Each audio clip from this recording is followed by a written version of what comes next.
kommt die Rapperin, die hat immer gesagt, hör auf mit deinem Rap-Scheiß. Junge, halt's Maul, wer hat gesagt, du kriegst für deinen dummen Sprüchen einen Preis? Ich rappe lediglich aus Leidenschaft, kann ja auch nichts dafür, dass dich mein Rap so Abo macht. Sag was du willst, denk was du willst, aber du kriegst mich niemals dazu, dass ich aufhöre, meinen Traum zu leben. Ich werde immer wieder 100% geben, ich werde es doch schaffen. Mama, du wirst es sehen, mein Rap ist alles für mich. Und dass ich noch nicht die Beste bin, ist mir klar. Ich wusste schon von klein auf, was für mich das Beste war. Musik ist das Einzige, womit ich meine Gefühle ausdrücken wollte. Ich werde kämpfen bis zum letzten Atemzug. Ich verpacke in meine Tracks alles, auch meine Wut.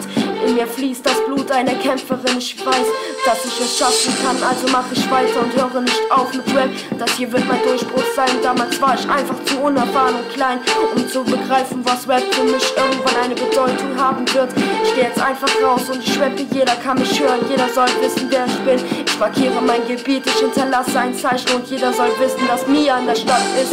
Dumme Kommentare kommen von allen Seiten. Es ist mir egal, denn sie werden meinen Namen verbreiten, damit jeder weiß, ich rappe nicht irgend so ein Ghetto-Scheiß. Ich rappe die Wahrheit, ich spreche das aus, was mir auf dem Herzen liegt. Dieser Beat brettert durch das Rap-Bereich. Ich weiß, dass mein Mut dafür ausreicht, das hier jetzt zu verbreiten, an andere weiterzuleiten. Ich werde alles für meine Träume geben, denn ich fange an, meinen Traum zu leben.